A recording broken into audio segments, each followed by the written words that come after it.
Проектор кинотеатра сегодня своего рода окно, через которое мы, потомки, воочию можем наблюдать уклад жизни и нрав своих предков. Показ фильма «Наша история» начинается без привычных для этих стен шумных спецэффектов, фантастичной графики и других прелестей киноискусства. Здесь совсем другая атмосфера. Зрителям показывают моменты создания и закладки первых родовых башен. Тогда горцы еще не могли предположить, что, кроме всего прочего, войдут в историю как уникальные зодчие архаичности.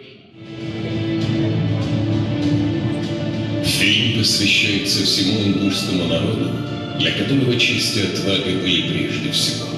Непоколебимый народ, переживший много страданий, познавший боль утраты, не боясь смерти, веками сражавшийся за свое место под солнцем, гордо называя себя Галгай.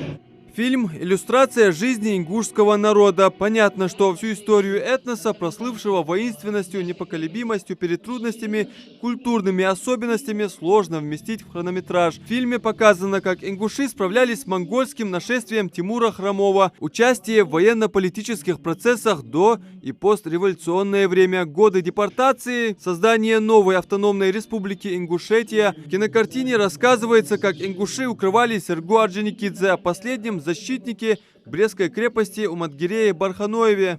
Это документально-художественный фильм, а, как правило, документалистика, она несет в себе за собой, так скажем, ответственность, потому что все, что ты показываешь, оно должно быть проверено и должно быть правдой. Исходя из этого, мы, конечно, очень много прорабатывали, много все перепроверяли, но большую помощь оказали мне этнографы, историки, которые полностью во всех этих вопросах взаимодействовали и помогали мне. Также помогал охотно и Госархив, ну и, конечно, неравнодушные граждане, которые по всем пунктам были готовы помочь. Это мы говорим, если о трудностях, то трудности бывали разного плана, как и не знаю, элементарно начиная с подготовки локаций для съемок, заканчивая сбором реквизита. И очень много пунктов было, где нужна помощь, и нам ее оказывали.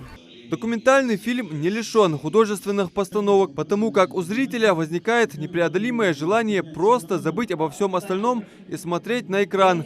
В кино публикуются документы из Госархива и музейных учреждений. А спикеры – это историки, этнографы и археологи. Особенности менталитета, мудрость сказанного слова и безапелляционность наших предков в решении вопросов, непримиримая борьба с внешним недругом и абсолютное сопутствие с неписанным кодексом чести. Вместе с пониманием всего этого при просмотре невольно возникает легкое негодование, что так мало слышали и знаем о них. Думаю, такие фильмы, такие работы помогают патриотическому воспитанию нашей молодежи, ее любви к своей родине, к малой родине, к большой родине. То есть, если тут учитывается, в фильме показывается история Ингушетии, рассказываются все такие ключевые моменты, это не может не побудить зрителя к тому, чтобы они больше узнали о своей родине и полюбили ее. Кроме этого, очень хорошо отмечены все взаимодействия, то, как наши предки взаимодействовали в целом со страной, как они участвовали во всех ключевых событиях. Это, в свою очередь, также помогает патриотическому воспитанию молодежи. Премьера фильма «Наша история» приурочена к 30-летию возрождения Республики Ингушетия. Фильм, как проект Магомеда Барханоева, получил поддержку от Федерального агентства по делам молодежи в конкурсе молодежных проектов СКФО среди некоммерческих организаций. Как мы знаем, сам фильм направлен на сохранение истории ингушского народа, а также увековечить память представителей ингушского народа, которые сделали свой вклад в принципе в создании республики и защите, так скажем, ее государственности. 1 час и 6 минут пролетели неожиданно быстро, и, как соглашаются многие кинолюбители, по-настоящему насладиться фильмом можно, просматривая во второй раз. Амина Аушева надеется, что это не последний проект автора. Задумка требует продолжения. Она поделилась впечатлениями от просмотра.